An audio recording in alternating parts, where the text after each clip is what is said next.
Good afternoon. ఈరోజు మా అంగన్వాడీ కేంద్రంలో మా ప్రీ స్కూల్ పిల్లలకు ఒక రైమ్ చెప్పబోతున్నాను.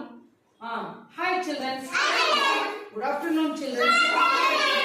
మనం ఈరోజు ఒక రైమ్ చెప్పుకుందామా? ఆ రైమ్ పేరు చిన్నోడమ్మ చిన్నోడు. అందరూ గట్టిగా చెప్పాలి.